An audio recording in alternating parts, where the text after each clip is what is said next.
Il y avait seulement Cain. Cain qui sacrifia son frère dans un geste d'amour. Cain qui fut banni. Cain qui fut condamné à être immortel pour l'éternité.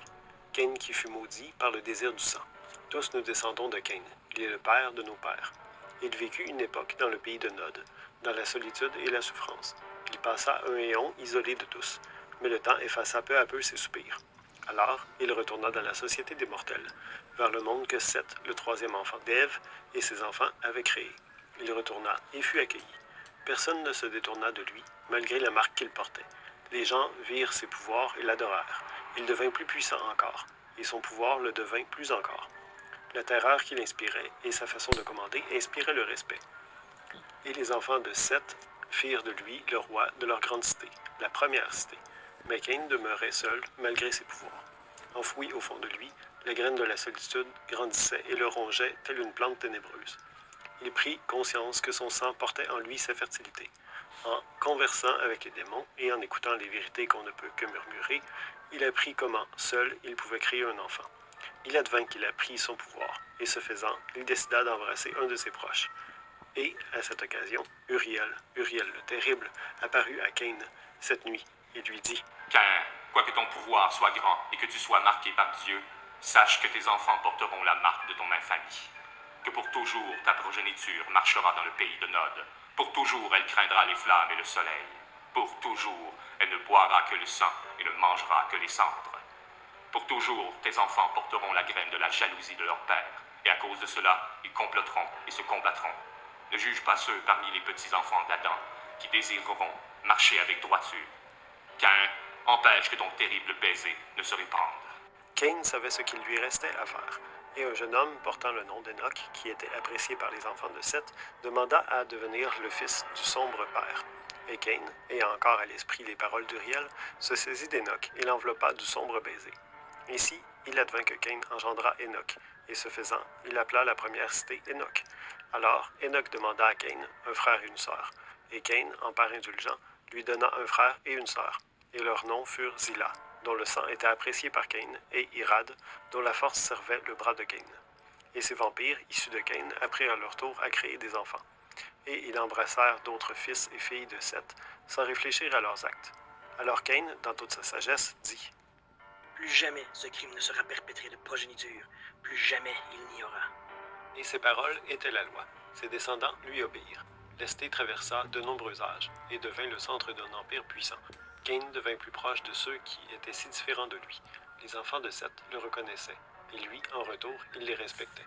Mais le monde se développa, tout comme le péché. Les enfants de Cain s'éparpillèrent çà et là, cédant à de sombres desseins. Cain ressentit la colère quand il sut que ses enfants se combattaient. Il découvrit la déception quand il les vit proclamer des guerres. Il connut la tristesse quand il les vit abuser des enfants de Seth. Cain lut tel l'oracle dans le ciel ténébreux, mais ne dit rien. Alors survint le grand déluge, une grande inondation qui submergea le monde. Lesté fut détruite, et les enfants de Seth avec elle. Une fois encore, Cain ressentit un profond désespoir et s'isola. Et il nous abandonna, nous, ses enfants. Il nous laissa assumer nos propres desseins. Nous le trouvâmes, après de très longues recherches, profondément enfoui sous la terre. Et il nous ordonna de partir, disant que le déluge était une punition, une peine pour avoir rejoint le monde des vivants et avoir bafoué les vraies lois. Il nous demanda de partir, car il devait dormir. Alors nous revînmes seuls retrouver les enfants de Noé. Et nous leur annoncèrent que nous étions les nouveaux dirigeants. Chacun de nous créa une lignée. Cependant, nous n'avions pas sa sagesse ou sa capacité à nous restreindre. Une grande guerre fut déclenchée, les anciens contre leur progéniture, comme Uriel l'avait dit, et les enfants tuèrent leurs parents. Ils se soulevèrent, utilisèrent le feu et l'épée, dans le but de détruire ceux qui les avaient créés. Les rebelles bâtirent alors une nouvelle cité. Des cendres de l'Empire déchu, ils réunirent les 13 clans qui avaient été dispersés par la guerre. Ils les réunirent tous ensemble. Ils les réunirent dans le clan du pouvoir, le clan de la bête, le clan de la lune, le clan des cachets, le clan de l'errance, le clan de la rose, le clan de la nuit, le clan des formes, le clan des serpents, le clan de la mort, le clan de la médecine, le clan de la chasse, le clan de la connaissance. Ils créèrent une magnifique cité, et les gens les adorèrent comme des dieux. Ils créèrent d'autres enfants, la 4e génération de la race de Cain. Mais ils craignaient le Jayad, la prophétie d'Uriel, et il fut interdit à ses enfants de créer d'autres membres de la race. Les anciens gardèrent ce pouvoir pour eux seuls, Quand un enfant était créé, il était chassé et tué, comme l'était son sire. Bien que Cain fût loin de nous, nous ressentions toujours son regard sur nous, et nous savions qu'il épiait chacun de nos mouvements, qu'il observait nos comportements. Il maudit Malcave quand celui-ci diffama son image, et le condamna à la folie pour l'éternité. Quand il découvrit le goût qu'Aximilia avait pour le sang de ses enfants, il posa les mains sur son visage, lui disant qu'il porterait à jamais sur son visage l'image de son esprit torturé et mauvais. Il nous maudit tous pour avoir tué les premiers de ses enfants, ceux de la 3e génération, car nous les avons tous pourchassés, un à un. La belle Zilla, Irad le fort, Enoch le premier dirigeant, et nous les avons tous pleurés, car nous étions de la même famille, ainsi que tous les enfants des enfants de Cain. Ainsi, la cité devint aussi puissante que celle de Cain, et finalement, elle devint vieille.